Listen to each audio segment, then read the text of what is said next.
Buenas tardes, hermanos. Un gusto estar aquí con ustedes esta tarde. Señor bendiga a cada uno de ustedes.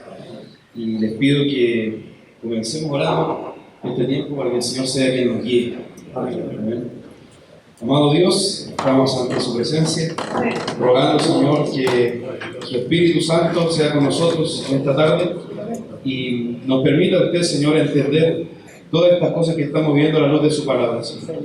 Que podamos tener un entendimiento bíblico, un entendimiento, Señor, piadoso, de acuerdo a su palabra, de todo lo que está pasando, y también no solo entender estas cosas así, sino también vivir en medio de esto conforme a su palabra.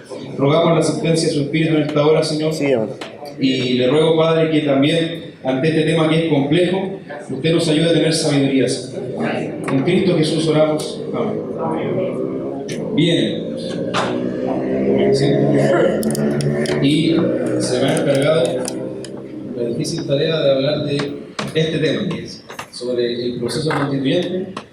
Esta charla ya he tenido la bendición de poder entregarla también a otras congregaciones y la he titulado El Cristiano y la Constitución. Entonces vamos, por favor, a entrar en materia. Y el objetivo de esto es que podamos tomar una decisión informada. Muchas gracias. Vamos a tomar una decisión informada, que contemos con elementos que son necesarios para poder enfrentarnos a no solo lo que está ocurriendo en cuanto a las conversaciones que podamos tener, sino también a la pregunta que se nos va a hacer como ciudadanos de este país, porque en abril se nos va a preguntar si nosotros aprobamos o rechazamos la redacción de una nueva constitución. Entonces, somos ciudadanos de este país, ¿cierto? Entonces, saber qué hacer ante eso. Y el enfoque de esto es como un intensivo de educación cívica, pongámosle así, por eso es tan complejo el tema. No se nos habla mucho de la Constitución. Antes de octubre prácticamente nadie pensaba en la Constitución, pero ahora es un tema ya recurrente. Y aunque yo creo que si usted vive en este país es imposible que usted no tenga una opinión, yo creo que todos tenemos una opinión, ¿cierto? Voy a tratar de que mi opinión personal no se refleje tanto en el sentido de cargar su conciencia, porque usted tiene una libertad de conciencia también que el Señor le entregó, y en esto que estamos hablando es una materia opinable en donde podemos tener distintas posiciones, pero ¿qué es lo importante? Más allá del apruebo y el rechazo, que nosotros nos basemos en la Escritura y estemos de acuerdo en la Escritura en algo que voy a exponer más adelante. Y tenemos limitaciones en este tema. El tiempo, por supuesto. Tengan en cuenta que lo que yo voy a hablar acá, en esta primera parte, en la escuela de Derecho se pasa en 3 semestres, 1 año y medio más o menos. Entonces vamos a tratar de condensar esas cosas y sacar lo más relevante, lo esencial. Entonces tenemos limitaciones de tiempo y limitaciones de la materia que estamos hablando. Y en cuanto al formato que vamos a seguir, entonces, una breve introducción y conocer la Constitución que tenemos ahora. Y después de eso vamos a hablar del proceso que se está haciendo para una nueva Constitución. Entonces, sigamos adelante, por favor, y vamos a hablar entonces, como introducción, siguiendo adelante, de más o menos lo que es una Constitución, para que nos ubiquemos en el mapa, de qué es una Constitución, de qué estamos hablando. Nosotros tenemos un sistema legal, y ese sistema legal corresponde a una tradición que viene del derecho romano, después se desarrolló en España y también está muy influida por Francia. Hay otros países que tienen otras tradiciones, por ejemplo Estados Unidos, por ejemplo Australia, por ejemplo los países asiáticos. Nosotros tenemos esta tradición que viene desde el derecho romano y por supuesto está muy influida también por la cultura cristiana que se desarrolló a partir de ese momento en que el cristianismo comenzó a expandirse. Y una de las características claves de nuestro sistema legal es que la ley escrita es lo que manda, por decirlo en términos simples. En otros sistemas, por ejemplo, la costumbre tiene mucha importancia. Acá no tiene mucha importancia, de hecho está muy limitada, lo que importa es la ley escrita. ¿Ya? Entonces, el Código Civil, que es otra norma distinta a la Constitución, dice: la ley es una declaración de la voluntad soberana que, manifestada de la forma prescrita por la Constitución, manda, prohíbe o permite. Y así se define la ley, y tenemos distintos tipos de leyes, tenemos distintos códigos, por ejemplo el Código Civil, que habla de la relación entre las personas, la herencia, el matrimonio, qué obligaciones tienen los padres con los hijos. El Código Penal, por ejemplo, que es otra cosa, que habla de los delitos, de cómo se sancionan los delitos. El Código, por ejemplo, de Comercio, que habla de justamente de los actos de comercio, los tratos comerciales y todas esas cosas. Entonces, tenemos un montón de leyes. Yo soy abogado, pero si usted me pregunta del Código Aeronáutico, yo no sé nada, por ejemplo. Es imposible saber de todas las materias porque son demasiadas. Uno se especializa. Entonces, ¿qué hacemos ante tantas leyes? Y ahí seguimos. Tiene que haber una jerarquía, porque si no, es un mar de leyes que yo no sé cuál está sobre otra, cuál interpreta la otra, en fin. Entonces, ahí entramos ya más específicamente en qué es la Constitución. Y si usted ve, ¿dónde está la Constitución en la pirámide? Está en la parte más alta. ¿Por qué? Porque la Constitución es lo que se llama la norma fundamental, o la Carta Fundamental. No sé si usted ha escuchado ese término, pero la Constitución es lo que rige todas las demás normas. De ella nacen todas las leyes, de ella nacen todas las instituciones del país. Todas las instituciones, por ejemplo, el presidente, los ministros, el Congreso, los jueces, todos tienen que estar en el marco que les da la Constitución y también las leyes. Por eso es tan importante la Constitución. Yo en la Constitución, por ejemplo, le puedo cambiar el nombre al país. Le puedo poner otro nombre, nada que ver. O puedo cambiar la organización del país, que ya no sean regiones. Ahora, por ejemplo, que sean estados, como en Estados Unidos, como en Brasil o como en Argentina. Y así yo puedo cambiar toda la organización del país. Y menciono que se puede cambiar el nombre para que vean que en realidad yo puedo cambiar todo lo que yo quiera. Obviamente eso requiere de acuerdos y todo lo demás, pero allí es donde se encuentran esas normas fundamentales del país. Y ahí después de la Constitución hacia abajo vienen leyes de distintas jerarquías, hasta que llegamos, por ejemplo, a los decretos, a las ordenanzas, que es lo que emiten la municipalidad. Por ejemplo, una ordenanza de ruido o de higiene, de aseo. Esas son normas que están en lo más bajo del escalafón. Entonces, la Constitución, que quede como idea, que es lo que está en lo más alto, es la norma fundamental del país. Sigamos, por favor.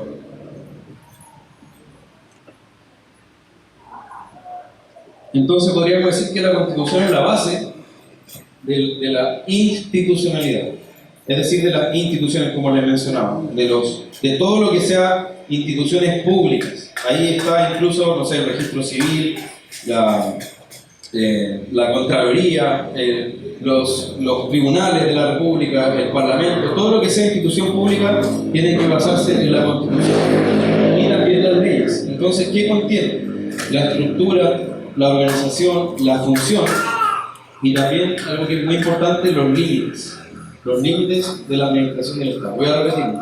Contiene la estructura, la organización, la función y también los límites de la administración del Estado. Y también algo que es muy importante, contiene los derechos y libertades de los ciudadanos. Ya eso es lo que encontramos en nuestra Constitución. Varían de una constitución a otra. Las constituciones de los distintos países son diversas, pero usted va a encontrar elementos centrales como estos que estamos mencionando acá. Adelante. Entonces, ¿cómo surgen las constituciones? Las primeras constituciones en la historia surgieron para limitar el poder del rey, del monarca. Ese fue su propósito inicial. Decirle, usted tiene todas estas atribuciones, pero de aquí usted no puede pasar. Al ciudadano usted le debe respetar esta libertad y estos derechos que son inviolables. Entonces, ese es el principal propósito, el primer propósito de la Constitución, es limitar el poder del Estado frente a los ciudadanos, en ese tiempo los súbditos. Y si uno ve todos esos antecedentes que yo puse ahí, tienen ese mismo propósito, de poner un freno al poder para que no sea absoluto. Y también establece en ese sentido balances y contrapesos, es decir, por ejemplo, unas instituciones fiscalizan a otras para que no se empiecen a expandir sus poderes a un punto ilimitado. Sí, por favor. Y las constituciones reflejan lo que es una sociedad, pero también puede ser que den origen a una sociedad. Porque si un grupo, por ejemplo, logra hacerse con el poder y logra hacer una constitución, puede hacer que con esa constitución de ahí en adelante el país sea de otra manera. Pero lo más probable o lo más común es que refleje lo que ya está haciendo la mentalidad de ese país. Y puede dar lugar a sociedades muy distintas. Por ejemplo, arriba tenemos la Declaración de Independencia de Estados Unidos. Fíjense lo que dice. Los hombres son creados iguales, ¿cierto? Que son dotados por su creador de ciertos derechos inalienables, que entre estos están la vida, la libertad y la búsqueda de la felicidad. Eso dice la Declaración de Independencia de Estados Unidos, que es la base de la Constitución. Pero fíjense lo que dice la Declaración de los Derechos del Hombre y del Ciudadano. ¿Dónde fue esto? En Francia, luego de la Revolución Francesa. ¿Qué es lo que dice esta declaración?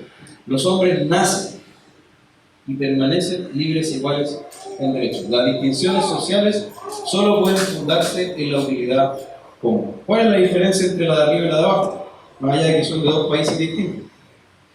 Fíjense que uno dice: los hombres son creados libres e iguales. Y además reconoce que somos hechos a imagen de Dios y por eso tenemos ciertos derechos y libertades.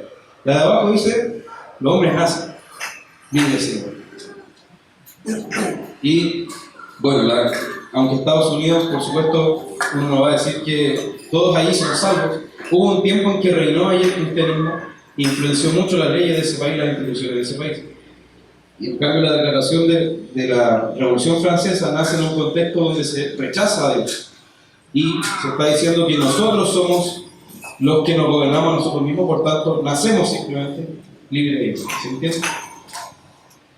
Entonces, dan origen a sociedades muy distintas, van moldeando las sociedades también, así como las reflejan. Siguiente. Entonces, dicho eso, en general sobre las constituciones, estoy resumiendo mucho, pero destacando aspectos esenciales, veamos la que tenemos ahora. Ahí, bueno, voy a ir viendo cómo vamos con el tiempo para hacerlo eficientemente.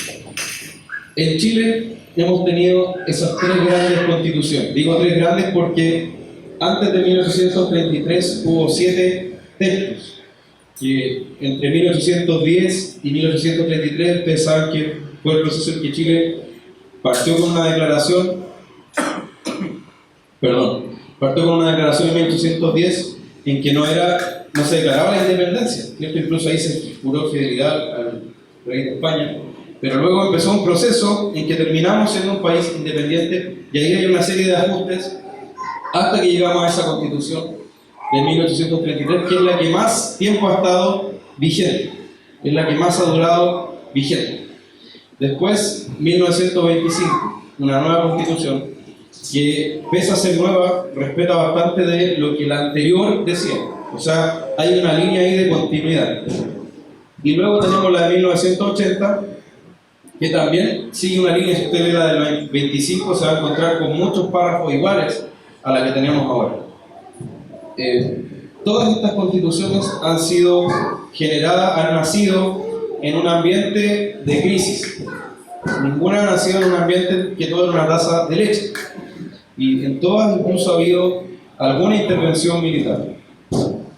Y pongo 2005 entre paréntesis porque, como vamos a ver, algunos podrían afirmar que la del 2005 es una constitución nueva, o en 2005 se hicieron modificaciones tan importantes que se podría hablar de una nueva constitución. Ahí vamos a ver un poco más de eso. Seguimos. Vamos a hacer un sobrevuelo por la constitución en cuanto a su origen y después su contenido, ¿ya? Entonces, lo primero es que se le encargó la redacción de esta constitución a una comisión que se llamó Comisión Ortúzar, porque ahí el que presidía esa comisión tenía ese apellido, Enrique Ortúzar. Y fijémonos en qué fecha comienza esta comisión. Es aproximadamente 2 meses después de los hechos que ocurrieron el 11 de septiembre del 73 que todos conocemos, ¿cierto? Entonces, 2 meses después de eso, comienza esta comisión a sesionar. Y sus miembros fueron cambiando. Dentro de esa comisión, por ejemplo, estaba Jaime Guzmán.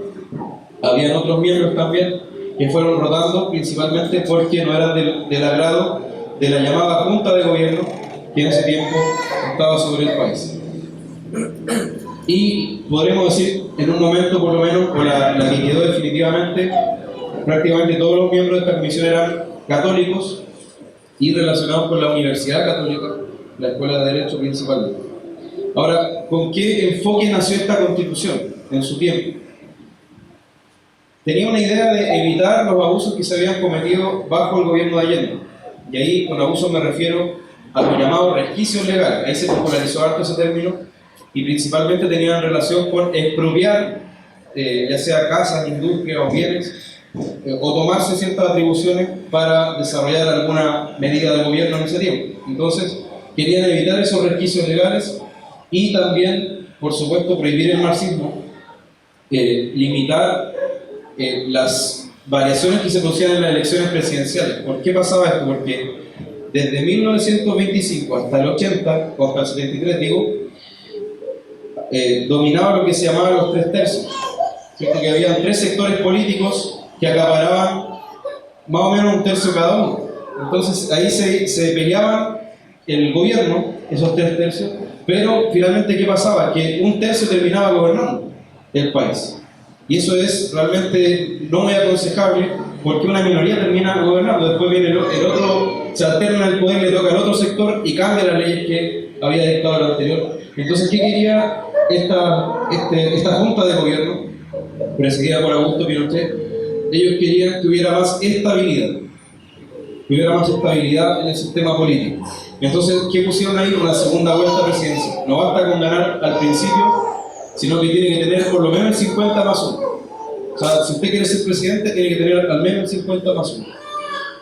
Y también, ¿qué quisieron hacer? Quisieron hacer más rígida la Constitución, que no la pudieran cambiar tan fácil, para que así no llegara una mayoría en un momento y dijera, ya, cambiamos esto. Y siendo la Constitución la norma fundamental del país, ellos dijeron, no puede ser tan fácil, entonces hagámosla más rígida para cambiar. Entonces, seguimos. Luz Bulnes, que fue una de las que estuvo en esta comisión redactora, ella misma dice que esta constitución es la típica constitución de la Guerra Fría. ¿Qué pasaba en la Guerra Fría? Habían dos polos en el mundo. Por un lado Estados Unidos, por otro lado la Unión Soviética, que tenían dos sistemas económicos, dos sistemas políticos distintos, el comunismo y el capitalismo. Entonces, ¿a qué se refiere ella con que esta constitución es de la Guerra Fría? Que tomó partido por un lado, se identificó con el lado de la libertad económica o el capitalismo. ¿Ya? Entonces, después este texto que redactó la comisión pasaba por un Consejo de Estado y luego fue sometido a un plebiscito, el famoso plebiscito de 1980. Ahora, la oposición allí no tuvo ninguna posibilidad de hacer campaña para que no se aprobara esa constitución.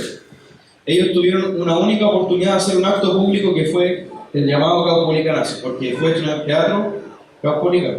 Y ahí, ¿quién fue el orador principal? Eduardo Frei Montalva, que no había sido presidente de este país, ¿cierto? Entonces, ese fue el único acto que se le permitió a la oposición hacer, que no tuvo difusión pública, sino que solo los que fueron al teatro Caupolicán pudieron escuchar los argumentos del no en ese tiempo, del no a la nueva constitución de 1980. Luego entonces se llevó a plebiscito esto el 11 de noviembre de 1980. Fíjese que cuando empezó, ¿se acuerda la redacción del texto? ¿Cuándo empezó? ¿Se acuerda el año? El 73, el mismo 73.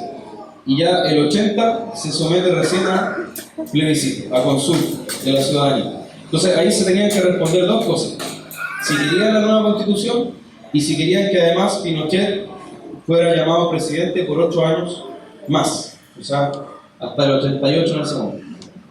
Y ahí entonces tenemos los porcentajes que se dieron en ese tiempo. El Mercurio decía ahí 67% dijo que sí y 29% dijo que no.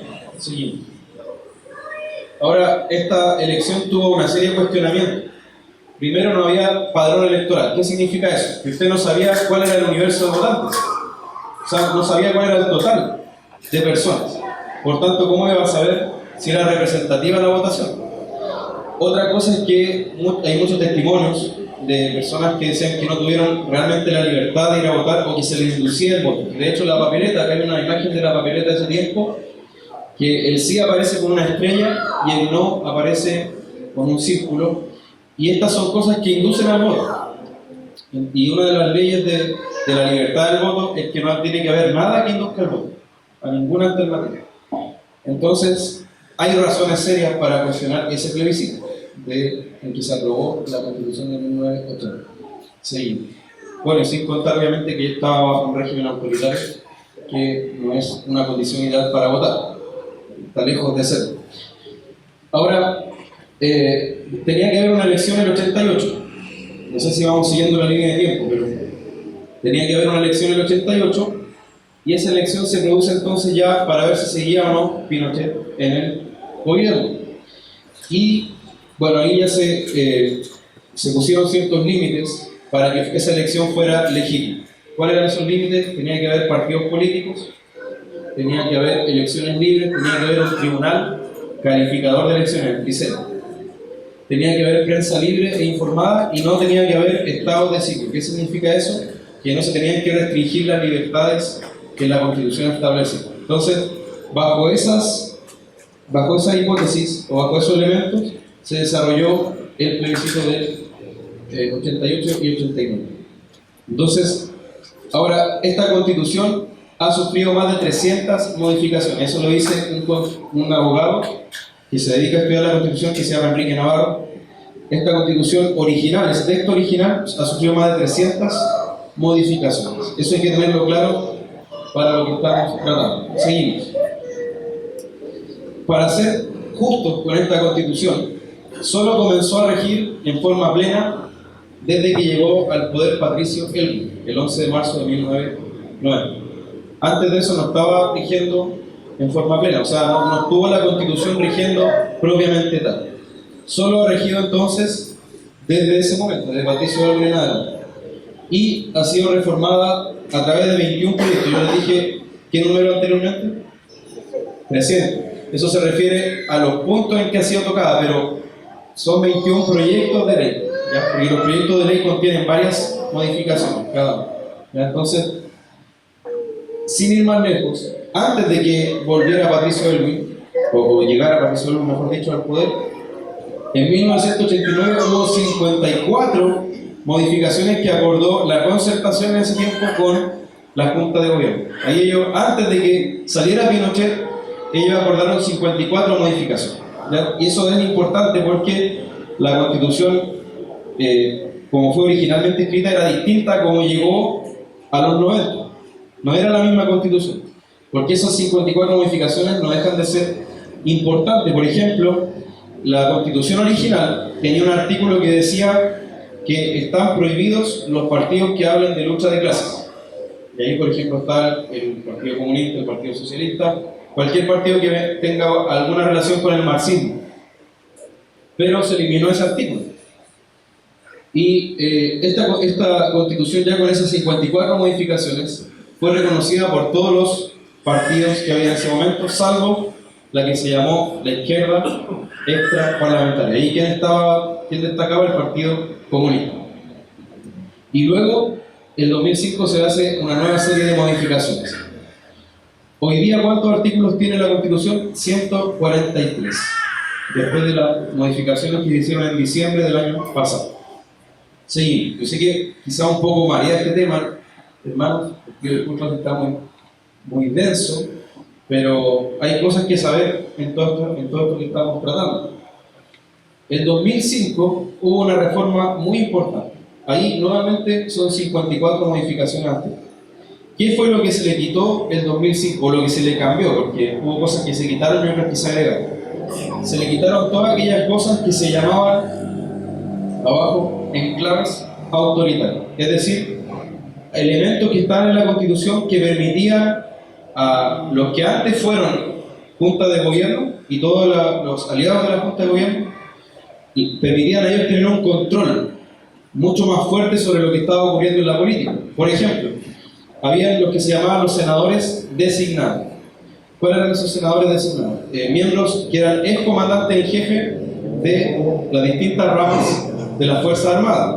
¿Quién eran los comandantes en jefe de las Fuerzas Armadas? Los que estuvieron en años anteriores, los mismos que estaban en la Junta de Gobierno, es decir, en los 80, ¿cierto? Entonces, si ellos seguían estando en el Congreso, ¿qué había ahí? Había una especie de control sobre lo que ocurría en el Congreso. También se redujo el mandato presidencial, se modificó el Consejo de Seguridad Nacional, que eso también es importante. Estas son cosas que a lo mejor usted ha leído en los diarios o ha escuchado, pero el Consejo de Seguridad Nacional antes del 2005 pasaba que ahí los comandantes en jefe del ejército podían convocarlo ellos, podían decir, por ejemplo, el de la Marina, ya, yo creo que esto no me parece lo que está haciendo el presidente, entonces convoco al Consejo de Seguridad Nacional. Y ahí había un control sobre el presidente también, ¿se entiende? Entonces, todas estas cosas que eran lo llamado enclaves autoritarios fueron removidos de la Constitución. Y por eso, ¿qué pasó en 2005? Seguimos. Fijémonos en una cosa, en 2005 estaba en la presidencia Ricardo Lagos Escobar. Y al final de la Constitución, la firma aquel que se declara padre de esa Constitución. Eso pasa con cualquier proyecto de ley. Si yo envío un proyecto de ley, no sé, como se envió ahora para que los caballos no estén en las protestas, los proyectos de ley van firmados por los que los impulsan. Entonces, en la Constitución del 80, ¿quién aparecía? Aparecía la Junta de Gobierno. Pinochet, Merino y todos los demás, ¿cierto? Mendoza, Matei.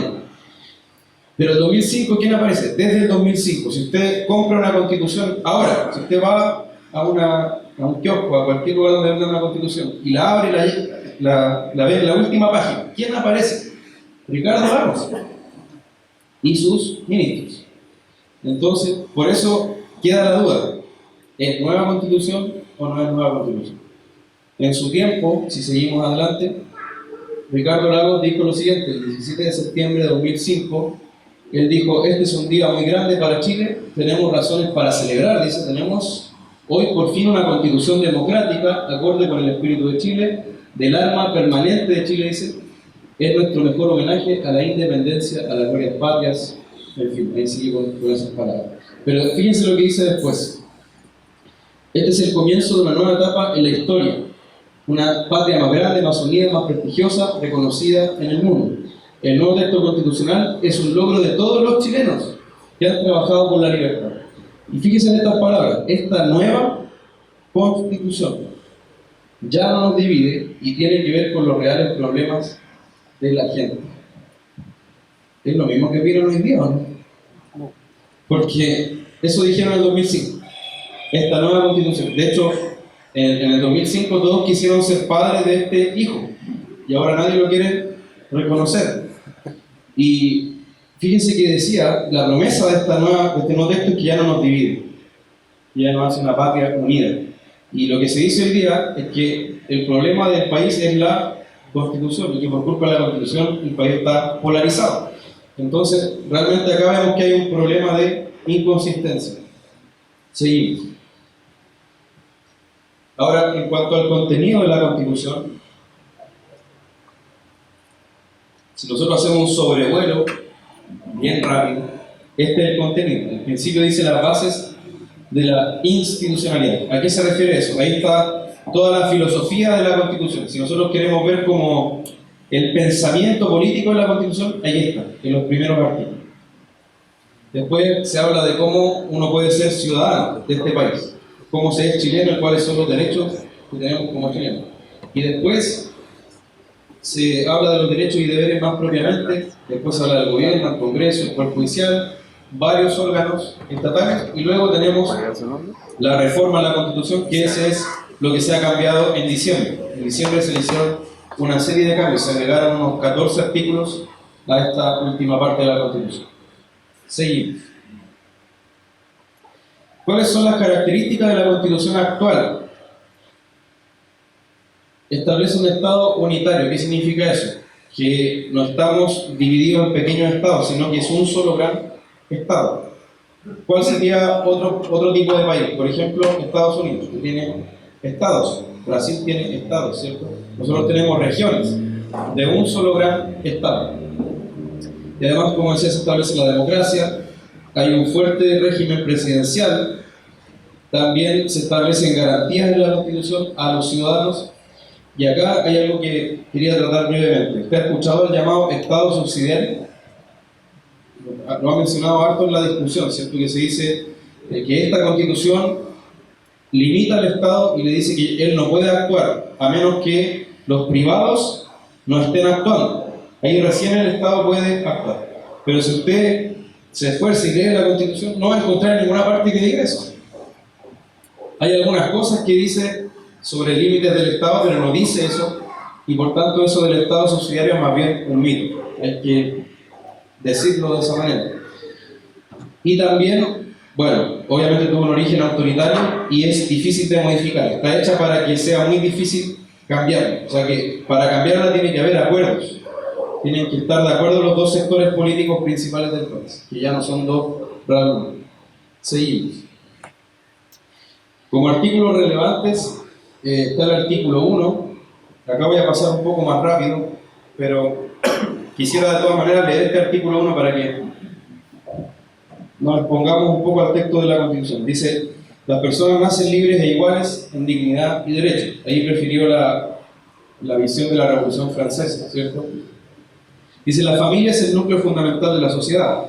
El Estado reconoce y ampara a los grupos intermedios a través de los cuales se organiza y estructura la sociedad y les garantiza la adecuada autonomía para cumplir sus propios fines específicos. El Estado está al servicio de la persona humana y su finalidad es promover el bien común, para lo cual debe contribuir a crear las condiciones sociales que permitan a todos y cada uno de los integrantes de la comunidad, dice, su mayor realización espiritual y material posible, con pleno respeto a los derechos y garantías que esta Constitución establece. Si uno se fija, ¿a usted le gustaría vivir en este país? Porque si uno lee es como un mundo realmente bonito, ¿cierto? La Constitución en general va a tener declaraciones así. Y uno puede decir en la Constitución: el cielo va a ser rosado, el mar va a ser de azúcar, pero si usted no tiene cómo asegurar lo que está diciendo ahí, si usted no tiene cómo llevarlo a la práctica, da lo mismo lo que diga la Constitución. ¿Por qué digo esto? Porque prácticamente en todas las constituciones vamos a encontrar más que nada deseos, en muchos casos, deseos que se tienen de cómo debería ser el país más que la realidad de ese país. Ahora, es importante que diga que, por ejemplo, la familia es el núcleo fundamental de la sociedad. Y es importante que hable de los grupos intermedios. En la doctrina constitucional, los grupos intermedios son todas aquellas organizaciones que forman los ciudadanos voluntariamente. Y entre ellos estamos, por ejemplo, las iglesias. Entonces, si se reconocen y se protegen los grupos intermedios, también se nos reconoce y protege como iglesias en nuestra esfera de acción. También es importante que diga que el Estado está al servicio de la persona humana. ¿Por qué? Porque al mismo tiempo que se redactó ese texto, en otros lugares del mundo se decía lo contrario, que la persona está al servicio del Estado. O sea, la persona existe para el Estado. En otras palabras, el Estado es más importante que la persona. Acá se dice al revés. Seguimos. No me voy a detener en estos, así que, por favor, adelante. Otra más. Aquí. Bien. Por un tema de tiempo, no me detuve en eso, que en realidad usted, si quiere, puede leer la Constitución y puede verlo por sí mismo. Pero antes de entrar en la materia de los derechos que establece la Constitución, tenemos que entender que hay tres tipos de derechos. Algunos hoy día hablan de 4, pero tradicionalmente se ha hablado de 3 tipos de derechos. Primero, tenemos la primera generación. ¿Se acuerda cuando le hablé de por qué se comenzaron a hacer las constituciones? ¿Cuál fue el origen? Era limitar el poder del rey, ¿cierto? Del monarca. Entonces, la primera generación de derechos son llamadas inmunidades, es decir, aquellas cosas que el Estado no puede violar. Por ejemplo, para darle un ejemplo concreto, imagínense que usted está durmiendo en su casa, son las 3 de la mañana, y se despierta porque hay una luz alumbrando su cara, y es nada más y nada menos que un policía, y le dice: mire, ¿sabe qué? Entramos porque sospechamos de usted hace un rato y quisimos ver qué hace usted en su casa. Bueno, eso no lo puede hacer un policía hoy día según la Constitución, porque existe un derecho que se llama inviolabilidad del hogar. Entonces, para que un policía entre a su casa tiene que tener una orden judicial. Es decir, tiene que haber un juez que se preocupa de que a usted no se le vayan a vulnerar los derechos, y recién ahí, si hay elementos suficientes, por ejemplo, si se sabe que en su casa hay droga o algo así, recién ahí pueden entrar a su casa con una orden, pero no pueden llegar a entrar. Y eso es importante porque en otras épocas sí pasó esto. Si pasó eso que alguien pudiera entrar a su casa a las 3 de la mañana sin decir por qué. Tampoco puede, si usted le llega una carta y un policía va pasando por afuera de su casa y dice, a ver qué dirá esta carta. No puede abrir su correspondencia porque hay una inviolabilidad de la correspondencia, y así. Entonces, lo primero, ¿qué es lo que caracteriza estos derechos? ¿Qué es lo que el Estado no me puede desconocer a mí? No puede violar eso, porque son derechos y libertades que yo tengo. Después, con el paso del tiempo y el desarrollo de la historia, se fueron agregando otros derechos. Y ahí salen los derechos llamados sociales. No sé si usted ha escuchado de esto, pero en la tele se hablaba mucho de los derechos sociales. También se le dice el nombre completo de sociales, económicos y culturales. ¿Y cuál es la característica de estos derechos?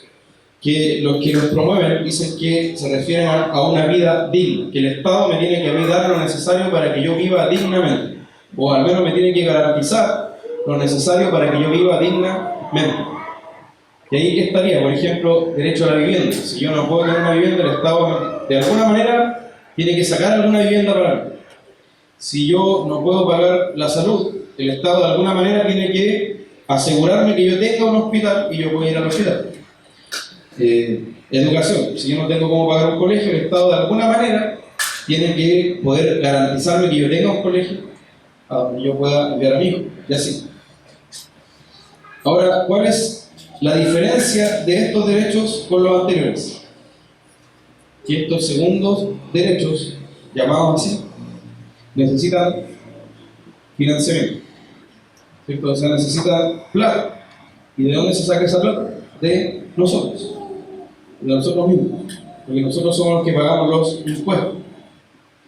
Entonces, claro, una cosa es lo que el Estado no me puede desconocer a mí, pero otra cosa es que yo le tenga que dar al Estado algo de mis ingresos para que a su vez el Estado me dé a mí prestaciones, ya sea salud, educación, vivienda o todo lo demás.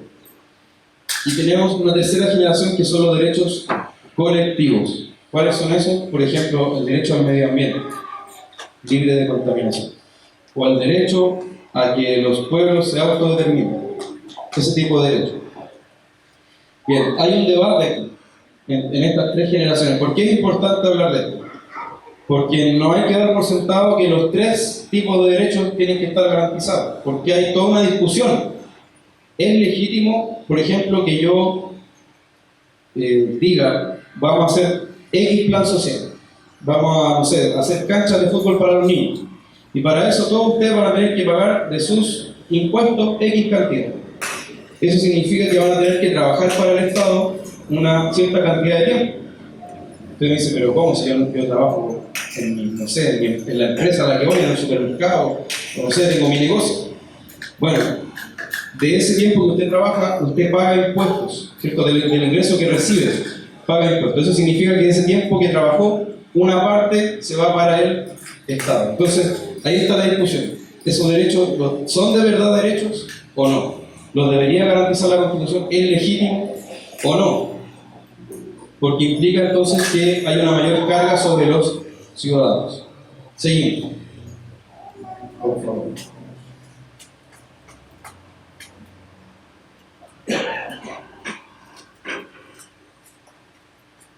Bien, ya me estoy quedando sin tiempo, así que quería solo que conocieran los derechos que garantiza esta Constitución. Están los derechos clásicos de la vida, la igualdad de la ley, que es decir, que no debería haber discriminación arbitraria, no debe haber grupos privilegiados, la igual protección de la ley en el ejercicio de los derechos, la privacidad y la honra, la inviolabilidad del hogar y las comunicaciones que les hablaba. O sea, nadie le puede abrir su casa sin permiso o su carta que le llegó.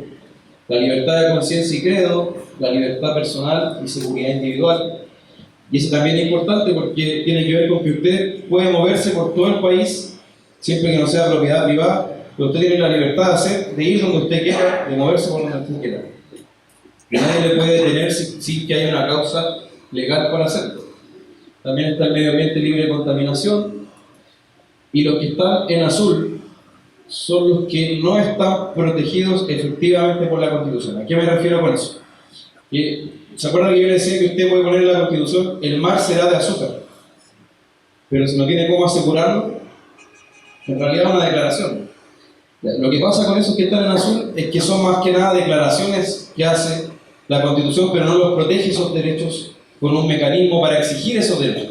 Porque en todo lo demás usted tiene el recurso de protección. No sé si lo ha escuchado alguna vez, pero voy a presentar el recurso de protección porque se está violando este derecho. Eso significa que usted puede ir a tribunales y exigir que se lo respete. En cambio, esos que están en azul, usted no puede exigirlos. Entonces son meras declaraciones. Entonces, pero aún así, se garantiza la protección a la salud, pero hoy día usted puede ver que, sean buenos o sean malos, hay hospitales en todo el país, ¿cierto? Hospitales públicos, donde usted puede ir y atenderse. Seguimos. La educación lo mismo. No existe el derecho a exigirle al Estado a que me dé un establecimiento público para que yo vaya a educar a mi hijo. Sin embargo, aunque no existe esa protección a ese derecho, igual el Estado ha provisto una serie de colegios públicos, sean buenos o sean malos, insisto, pero el acceso está. Ahora, ¿cuál es importante para nosotros como papás cristianos? Que aquí se establece el derecho preferente y deber de los padres de educar a los hijos. ¿Qué significa eso? Que los papás son los que tienen la primera palabra o la prioridad sobre cómo van a educar a sus hijos. Si usted quiere educarlo en la fe cristiana y evangélica, usted puede hacerlo porque la Constitución también protege ese derecho. Y como comprenderán, este es uno de los derechos que principalmente se están atacando por algunos sectores hoy día. O sea, no quieren que exista ese derecho preferente, esa prioridad de los padres para decidir sobre la educación de los hijos. También está la libertad de enseñanza, que también nos toca a nosotros. ¿Por qué? Porque eso significa que si usted quiere abrir un colegio, puede hacerlo. O sea, por ejemplo, si la iglesia, esta iglesia Bethesda, ¿cierto?, iglesia evangélica pentecostal, quiere abrir un colegio, puede hacerlo. No, nadie le va a decir, oye, usted no va a abrir un colegio, porque acá solo los únicos colegios son los colegios públicos. No, usted puede abrir un colegio con su proyecto educativo, enseñar allí la fe evangélica, por ejemplo. Entonces, esa libertad de enseñanza es fundamental para nosotros. La libertad de opinión e información, seguimos. La libertad de reunirse sin permiso previo. El derecho de petición, que en realidad es algo bastante más jurídico, así que no me voy a detener en eso. También el derecho de asociarse sin permiso previo. Y eso es importante porque usted nadie lo puede obligar a ser parte de un partido político. Usted para recibir esta caja de alimentos de parte del gobierno tiene que ser parte de este partido. No, nadie le puede obligar a eso. Y también se prohíben los partidos totalitarios, es decir, aquellos partidos que quieren imponer un único concepto en toda la sociedad por la fuerza. También está la libertad de trabajo. Seguimos. Y en realidad, bueno, yo le invito a leer el artículo 19 para no extendernos mucho más. Pero, ¿qué es lo que quería hacer acá? Un sobrevuelo. Estos ya son derechos que tienen que ver con el trabajo, la seguridad social. Y algo importante es la propiedad privada, porque esta Constitución sí hace un énfasis en la propiedad privada, que la expropiación tiene que ser solo por ley que la autorice. También la libertad de emprendimiento, eso es importante. Usted, si quiere abrir un negocio, puede abrir un negocio siempre que no sea contrario a la ley. Y el 26, el número 26 es muy importante. Todos estos son números, no sé si ustedes se fijaron, yo no lo mencioné, pero este artículo 19 tiene números adentro del artículo 19. Cada número es un derecho, ¿ya? O una libertad. Entonces, el número 26 nos dice que ninguna ley puede alterar estos derechos en su esencia. O sea, ninguna ley que se haga puede quitarle a usted alguna de estas cosas que se han mencionado o alterarla en su esencia, ¿ya? Eso es importante, porque entonces es una serie de garantías que no se nos pueden violar. Y terminamos con esto. ¿Qué ventajas podríamos encontrar en esta Constitución? Acá, esto es una opinión personal, usted puede tener una opinión distinta acá, pero una ventaja es que tiene tendencia conservadora, claramente. Nació así. Y sabemos, hermanos, que la moral, el simple moralismo, no salva, sino que salva la fe en el Evangelio, ¿cierto? Y que la simple apariencia de moral no salva. Pero es importante que al menos lo bueno se llame bueno y lo malo se llame malo, ¿cierto? Entonces tiene una tendencia conservadora. Se reconoce a la familia como el núcleo central de la sociedad, el núcleo fundamental de la sociedad. Y eso implica que se protege a la familia. También se limita al Estado, y eso es importante porque si no se pone límite al Estado hay un poder absoluto que no tiene fin. Entonces se limita al Estado y se fomenta que la iniciativa en Chile la tienen los particulares. Al menos ese es el concepto general de la Constitución. También, como les decía, resguarda a los grupos intermedios, y entre ellos estamos nosotros, las iglesias. No solo la iglesia, la junta de vecinos, si usted hace una fundación, un club, no sé, lo que usted quiera. También la libertad de asociación y sindicalización. ¿Por qué es importante esto? A lo mejor nosotros no hemos vivido esta realidad, ¿no? Pero en otros países usted tiene que pertenecer a un sindicato, por ejemplo, para seguir trabajando en una empresa. Entonces, que sea una libertad aquí, eso es bueno. También el tema del rol de los papás en la educación de los hijos resguarda los derechos fundamentales, la vida, la libertad, la propiedad, la igualdad de la ley. Y la Constitución, también importante, protege al que está por nacer. Eso lo dice. La ley protege al que está por nacer. Eso podríamos decir como ventaja. A lo mejor usted encuentra otras, o puede discutir alguna de estas. Como desventajas, acá puede ser algo que alguien diría, bueno, no sé, que podría ser un detallito. Pero no es un detallito. La Constitución actual no reconoce la soberanía de Dios. ¿Y por qué menciono esto? Porque nuestra Constitución es heredera de la Revolución Francesa. Ahí quizás nos ponemos, esto daría para una serie de conferencias quizás. Pero la Revolución Francesa es muy importante históricamente. ¿Por qué? Porque desde ahí en adelante las sociedades empezaron a cambiar su visión sobre el gobierno. ¿Y en qué sentido la fueron cambiando? Antes de la Revolución Francesa, el concepto que dominaba es que toda autoridad es dada por Dios.